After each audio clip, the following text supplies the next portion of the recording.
9 days. That's how long Claire was in Kelowna with her book club friends. 9 days at a lakefront rental in the Okanagan that cost more per night than my first month's mortgage payment. She came back with wine she'd never finish, a sun hat she'd never wear again, and something she hadn't mentioned at the airport. I didn't know about that last part yet. I was just relieved to see her walk through arrivals at YVR with her carry-on and that particular smile she reserves for when she's been somewhere beautiful and knows it. "You look rested," I said. "I feel like a new person." She kissed me the way you kiss someone who's been convenient, not someone you've been away from for 9 days. I noticed. I've been a contractor for 31 years. I notice load tolerances, settling foundations, the small shifts that happen in a structure before anything visible cracks. I filed it away. The drive home to Sawasan was ordinary. She talked about the wine tours, about Sandra's dramatic sunburn on day 3, about a dinner at a place in Summerland where the bill came to $800 for 5 women and nobody flinched. She laughed. I laughed. The Massey Tunnel opened up below us, and the flat delta spread out ahead in the September light, and everything looked like a life that was holding together just fine. I didn't know I was driving through the last quiet evening I'd have for a long time. The house in Sawasan is a custom build, not a boast, just a fact. 3 bedrooms, west-facing deck with a view straight out over the Georgia Strait, Douglas fir framing, heated floors throughout because Claire ran cold and I built it to last 30 years past the point where either of us would be around to complain about the heating bills. I built it the way I build everything. From the ground up, with every measurement written down and double-checked before the first nail goes in. Claire had wanted something in South Surrey, one of those new subdivisions off 152nd, where everything looks the same from the street and the neighbors throw parties you feel obligated to attend. I'd said no. Firmly, eventually. She'd accepted it the way she accepted most things she disagreed with. Loudly, then quietly, then not at all. She was social in the way that women are when they've worked hard to belong somewhere and want to keep belonging. I understood it. I just didn't share it. 22 years of marriage. That's what I was operating on. 22 years of her laugh and her obsession with rearranging furniture twice a year, and the way she cried at every single hockey game where the Canadian team won anything. Even women's curling. Even if she'd been on her phone the entire third period. 22 years is not nothing. You don't torch 22 years because the math gets uncomfortable. But you do pay attention to the math. It was a Saturday when I found it. Day 4 after she got home. Claire was at the Sawasan Mills with Sandra, their post-trip tradition apparently, a debrief over lunch and whatever was on sale at the bay. I was doing what I always do on Saturdays. Maintenance checks. I'm a contractor. I check things. Gutters, weather stripping, the bathroom exhaust fan that had been making a sound I didn't like since July. I wasn't looking for anything. I want to be absolutely clear about that. I was replacing the exhaust fan cover in the ensuite when I noticed the bathroom trash hadn't been emptied since before Claire left. It's a small pedal bin, white, sits between the toilet and the cabinet. I pulled the liner to replace it and felt something wrapped in a face cloth near the bottom, heavier than it should be, folded carefully. The folding of someone who understood the difference between hidden and gone. I unwrapped it the way I'd open up a wall I suspected had water damage. Carefully, with the full understanding that what I found might change the scope of everything. 2 lines. I stood in my ensuite in Sawasan on a Saturday morning in September, holding a pregnancy test that belonged to my wife. And I did the math. Claire and I hadn't been together in the month before she left for Kelowna.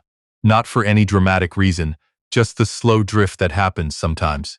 I'd had a big commercial job in Langley running over schedule. She'd been doing some kind of evening pottery class 3 nights a week, and by the time we were in the same room at the same hour, we were mostly just tired. A month before the trip, 9 days in the Okanagan. She'd been home 4 days. I'm a contractor. I measure things for a living. There was no version of this math that came out in my favor. I didn't throw the test, didn't sit on the floor, didn't do anything you'd see in a movie. I took out my phone and photographed it from 3 angles.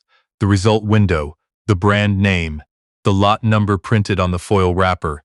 Claire hadn't thought to dispose of separately. Then I wrapped it back in the face cloth, placed it exactly as I'd found it, finished replacing the exhaust fan cover, and took the trash out to the bin in the garage. Then I drove to the beach. There's a stretch of Sawasan Beach below the bluffs, past the ferry terminal, where the log booms drift in from the inlet, and you can see the San Juan Islands on a clear day. I sat on a piece of driftwood for a long time.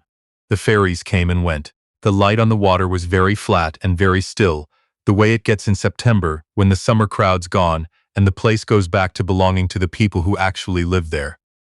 My son Ryan picked up on the third ring.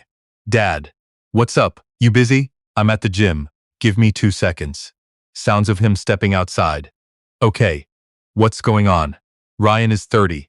He works in commercial real estate in Vancouver. He has my tendency to go quiet when something's wrong and Claire's tendency to make it worse than it is when he finally opens up about it. He's a good combination of us, which is a hard thing to think about right now, and I'm going to stop thinking about it. "I need to talk," I said. A pause. "How bad, I don't know yet. Bad enough that I'm sitting on a log at the beach at 11 in the morning, instead of finishing the Langley job, Dad." His voice shifted. That particular register where he drops the casual entirely. "Tell me." I told him all of it. The trip, the math, the test in the bathroom. I told it the way I tell a client there's a drainage problem under their slab, clearly in sequence, without spiraling, because spiraling helps no one and fixes nothing. When I finished, he was quiet for longer than I expected. "You're sure about the timeline?" he said. "Ryan, I keep project logs. I track dates. I haven't been fuzzy on a timeline since 1998. "Okay." A breath. "Okay, Dad. I have a suspicion about who. I'm not ready to say it yet." "Why not?" "Because the minute I say it out loud, it becomes a fact I have to act on. And I don't want to act on anything until I know everything. You know how I work." A long pause.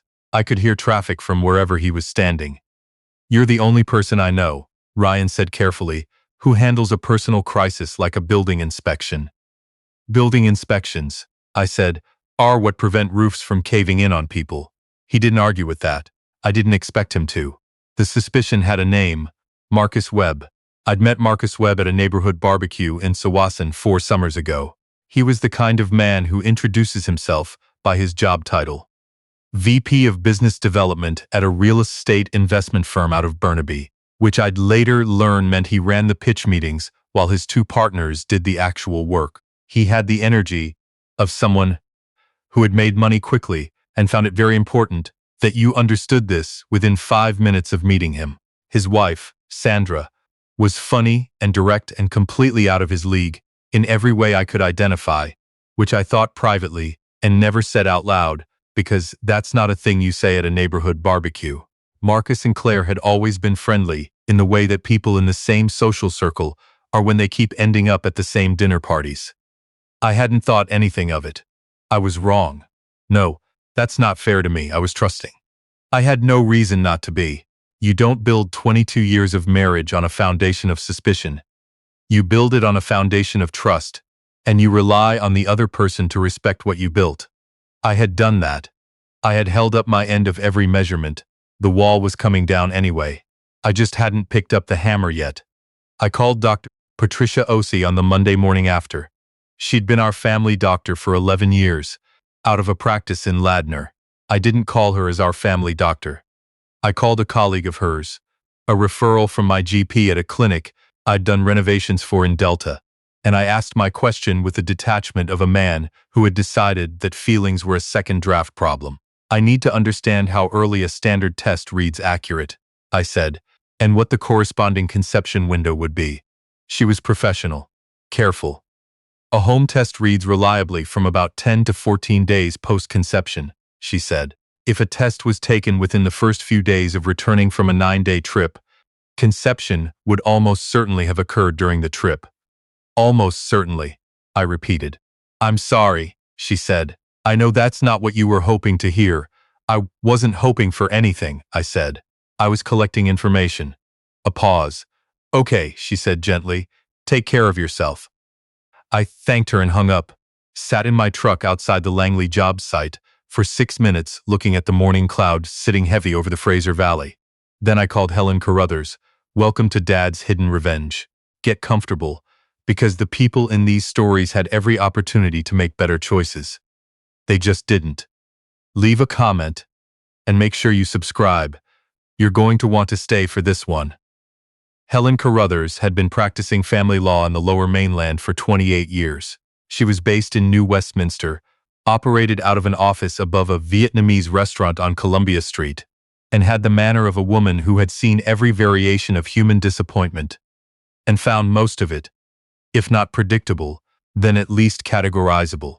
A friend from a job I'd done in Coquitlam had used her through his divorce, and told me she was the best he'd encountered, and also the least interested in your feelings, which he meant as a compliment, and I received as one. James Kowalski, she said when she picked up. I hope this is a referral. Helen, I said, I need an appointment. A pause. How complicated? Complicated enough that I've been sitting in my truck outside a job site for 6 minutes instead of going inside. Come in Wednesday, she said. 7:30 a.m. I start. I'll be there. And James. Her voice dropped one register. For Helen Carruthers, that was approximately the equivalent of a warm hug from anyone else. Don't do anything impulsive before Wednesday, Helen, I said. I've been a contractor for 31 years. I do not do impulsive. She almost laughed. Almost. I put the truck in park, got out, and went to work. Because someone has to frame the buildings. And because some cracks, once you've seen them, you cannot pretend you haven't. There is a particular kind of exhaustion that comes from walking through your own house and noticing every detail you can no longer interpret the same way. The mug she used every morning, the book face down on the nightstand, the way she laughed a little too easily at her phone and turned the screen when I walked by. You can live inside a renovation for years and never see what's shifted in the foundation until you look. And then you can't stop looking. I spent 11 days being that kind of person about my own marriage. I don't recommend it. Day 5, Tuesday. Claire made pasta for dinner and mentioned that Marcus and Sandra were talking about doing a group trip to Tofino before the weather turned. She said it the way you say something you want to slide past, slightly too conversationally, the verbal equivalent of moving quickly past a door you don't want opened. Could be nice, I said. She looked at me for half a second, just half. Then she looked back at her plate. She knew something was different. Claire had always been perceptive about the things I didn't say. It was one of the things I'd loved about her for 22 years, this ability to read the temperature of a room by the set of my shoulders or the pace of my sentences, which made what she'd done in the Okanagan either more complicated or less, depending on which way I turned it. More pasta? She said. I'm good, I said. We ate. She poured wine. 2 people performing a marriage for an audience of 0, and both of us perfectly cast. The things I didn't say at that table would have filled a house. Pete Dryden had been my business partner for 14 years. We'd started Kowalski and Dryden Custom Builds out of a 2-car garage in Cloverdale and had grown it into something that handled commercial builds from Abbotsford to North Van and residential custom jobs throughout the Lower Mainland. Pete was everything. I wasn't in the ways that mattered for business. Charming where I was direct, instinctive where I was methodical, the kind of man who closed a contract over a beer on a Friday afternoon while I closed mine over a detailed written scope of work on a Tuesday morning. The contrast was the point. Good partnerships usually are. I told him on day 6. Wednesday evening, after the crew had wrapped and the site in Langley had gone quiet the way job sites do at dusk, all settling wood and distant highway hum, I laid it out. The test, the timeline, the Okanagan trip. Marcus Webb. Pete said nothing for about 60 seconds. For Pete Dryden, that was geologic silence. Marcus Webb, he said finally. That's my read, Marcus Webb. Pete turned a pencil in his fingers, his thinking gesture. He'd had it since we were doing our Red Seal tickets together in '98. Who has been trying to get us to put money into his East Vancouver's mixed-use development for how long now? 5 months? 6, I said. 6 months of pitch decks and site walks, and that dinner he expensed at Hawksworth, and the hockey tickets, I said. Pete set the pencil down. James, I know. Tell me you're thinking what I'm thinking. I've been thinking it since Saturday, I said. We haven't committed to anything. The LOI is still in my drawer, unsigned. Due diligence is a professional obligation, Pete said slowly. It would be genuinely irresponsible not to be thorough, I agreed. How long do you need? 11 days, I said. I need 11 days. He nodded. Put the pencil back in his pocket. I've got a very complicated permit issue to resolve, indefinitely. I didn't know it then, but those 11 days were going to be the most focused of my professional life. Not because of what I built, because of what I stopped. Helen Carruthers, on Wednesday morning, was exactly the kind of person I needed, which was someone who read the entire schematic before she gave you a single opinion. You have no paternity confirmation, she said, reading glasses on, legal pad open on her desk. Columbia Street traffic moved 8 floors below us. The test establishes pregnancy. The timeline supports your inference. That's not the same as proof. I'm not preparing for court, Helen. I'm preparing for a conversation. She looked at me over her glasses. Explain. So I did. I told her about the East Vancouver development project, about Marcus's 6-month campaign to get Kowalski and Dryden's capital into his build, about the pitch decks, and the site tours and the Hawksworth dinner and the Canucks tickets. Helen set down her pen. So he spent 6 months courting your investment, she said, while apparently doing something else entirely in the Okanagan, I said. She almost smiled. Helen Carruthers, almost smiling, was more meaningful than a standing ovation from most people. What do you want the outcome to look like, James?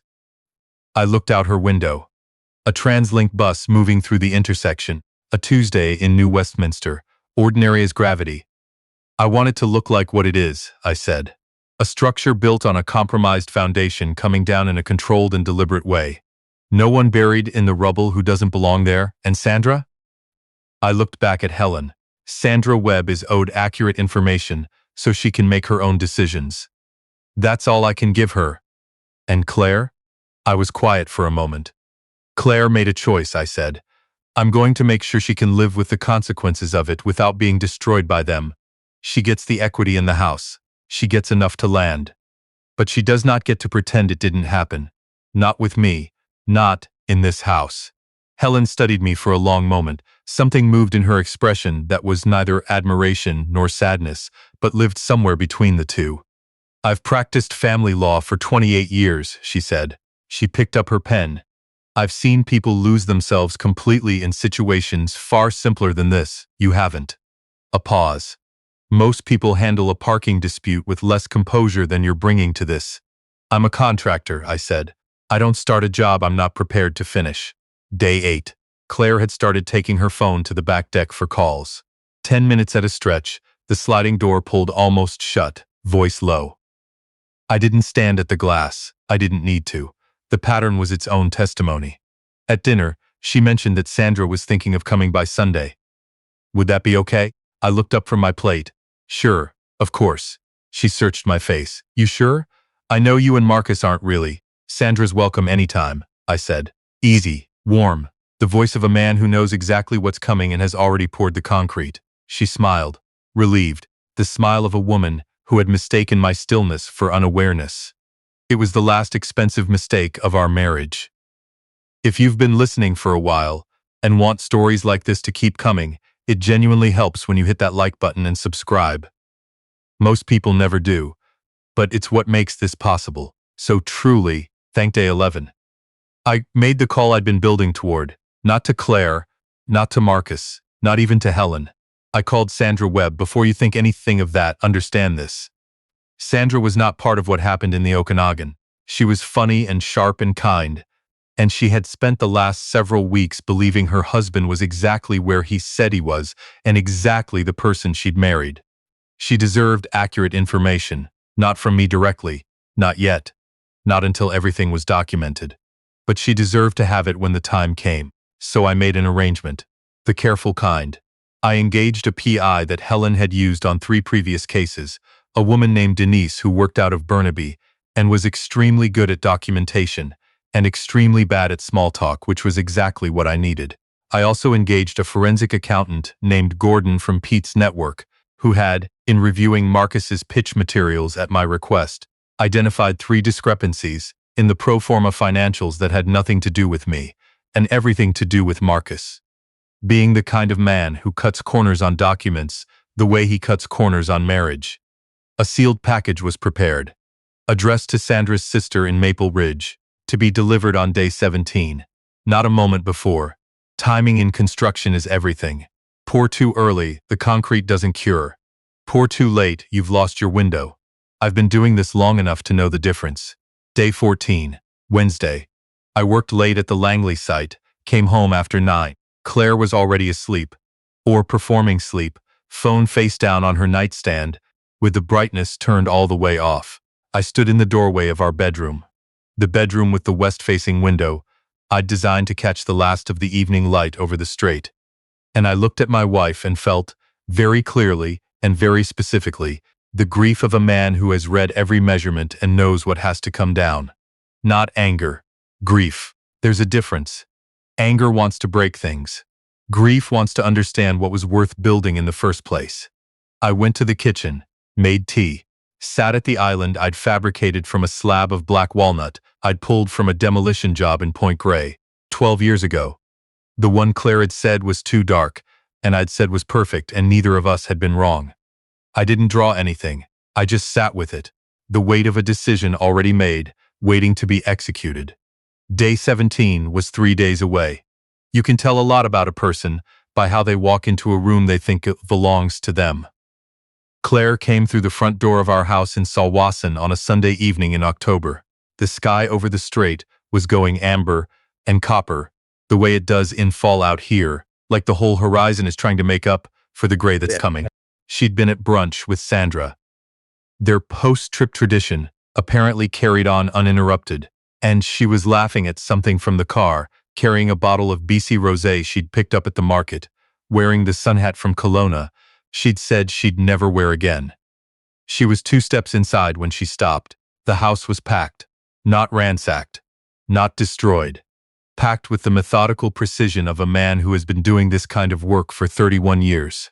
Every item that was hers, her clothes, her books, the records she'd collected across 22 years of Saturdays, at Neptune and Red Cat, the photographs she'd chosen and framed, the throw blankets she'd bought at the Salt Spring Saturday market every summer, the Okanagan wine she'd never open, all of it boxed, labeled, organized by room of origin, 18 boxes, stacked in the living room with the geometric certainty of someone who measures everything twice before he moves.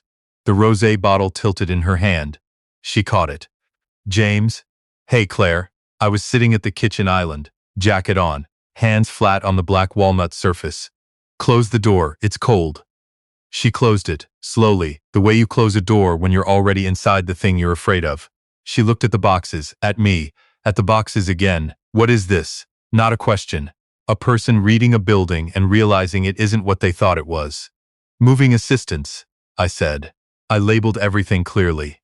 Living room, bedroom, office. The boxes in the hall are miscellaneous. I wasn't always certain what was yours and what was shared, so I defaulted to yours. You can sort it out at your end, James.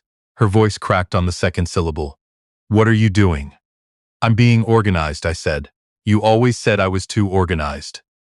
She crossed the room and put the wine on the island between us and stood in front of me, and I could see it then. Not guilt, not exactly, not yet. Something more layered than that. The expression of a woman who has just realized she catastrophically misread the room. Please just talk to me, she said. Whatever you think happened. Please, Claire, I said gently. Sit down. She sat across from me, hands in her lap. The kitchen quiet the way houses go quiet when something significant is happening inside them. I opened the folder beside me and laid 3 things on the island between us. First, the photograph of the pregnancy test, printed on plain paper. Clear. Exact. She looked at it. Her face did something I am not going to describe in detail because some things remain private even in the wreckage of a marriage. Even now. Second, a document from Helen's office. Divorce petition. Filed the previous Friday morning at the New Westminster Courthouse. Her eyes moved to it, then back to me. Third, a printed email. 4 paragraphs. Sent from a resort Wi-Fi network in Kelowna on day 5 of the book club trip. From Claire's personal account to a Gmail address that Denise had traced, patiently and thoroughly, to Marcus Webb's secondary email. I'd read it once. I didn't need to read it again. The silence in our kitchen was total. Outside, the October wind was moving through the arbutus at the corner of the lot, The one I'd planted when we moved in and Claire had said wouldn't survive this close to the water. It had survived. How long have you known? She whispered. Day 4 after you got home, I said. Bathroom trash. I was doing a maintenance check. I paused. I always do the maintenance checks, Claire. She closed her eyes. That's not the question, I said. The question is never whether you're sorry. You've always known that about me. Sorry and consequences are different columns on the same ledger, and I've always kept a clean ledger. She sat very still. Then, quietly, where am I supposed to go? It wasn't defiance. It was just the question of someone standing in a demolished structure looking for the exit. Sandra's, I said, and I watched her face. It happened in stages. First confusion, then something sharper, then the full weight of what that meant landing across her expression like the last load-bearing beam giving way. What did you do? She breathed. I didn't do anything, I said. I'm a contractor, Claire. I don't make moves before the site is ready. My phone buzzed on the island. I turned it face up so she could see the screen. A text from Ryan. Dad, Sandra knows. She just called me. She knows everything. Claire looked at the text, then at me. Her voice dropped to something just above air. How? A mutual contact, I said. Someone who believed Sandra deserved to make her own informed decision independently of mine. I stood, straightened my jacket, set the folder to the side. Marcus is going to. She stopped. Marcus, I said pleasantly, is having a very specific Sunday. I picked up my keys from the counter. The investment group that Pete and I operate. The one that Marcus has been actively courting for 6 months, with the pitch decks and the site tours and the very nice dinners he expensed, sent a formal letter on Friday afternoon. Complete withdrawal from all preliminary discussions, citing an undisclosed conflict of personal interest. I paused. Copies went to his co-investors, as is standard practice on any preliminary LOI withdrawal. The silence stretched. Standard practice, she repeated. Hollow. In development circles. I said, when the anchor capital walks, the secondary investors get nervous. It's not personal, it's just how risk moves. I looked at her for a long moment. Marcus's East Van project is going to need to rebuild its entire financing stack. In this market, with interest rates where they are, that's, I'd say, 8 months of work, minimum. Assuming the conversations with his remaining partners don't get more complicated. I picked up my overnight bag from beside the front door, packed 4 days ago. I didn't do any of that to punish you, I said, and I meant it. Every word. I did it because Marcus Webb spent 6 months sitting across meeting room tables from me, trying to get my money and my partner's trust, while he was in the Okanagan with my wife. And I genuinely believe, that a man like that should understand with complete clarity exactly what structure he was standing in when he made his choices. I paused at the front door. The house. You can stay through the settlement. Helen will be in touch this week. You'll land, Claire. I've made sure of that. She was very still. James, the Black Walnut Island stays. I made that, James. My name in her mouth like something she was trying to hold on to. I'm so sorry. I know you are, I said. I did know. That was the part that didn't make anything easier. I knew she meant it. I also knew that meant and true are not the same measurement, and I had been in this business long enough to know the difference. I opened the front door. The October air off the strait came in, cold, clean, smelling of salt and the particular sharpness of the coast in fall, that edge you get after the summer, crowds leave and the place goes back to being itself. Who built a better life for you than I did? I said quietly. Not angry, not performing, just the plain, sober truth of a man who had laid every beam with care and watched someone else walk through the walls. I didn't wait for an answer.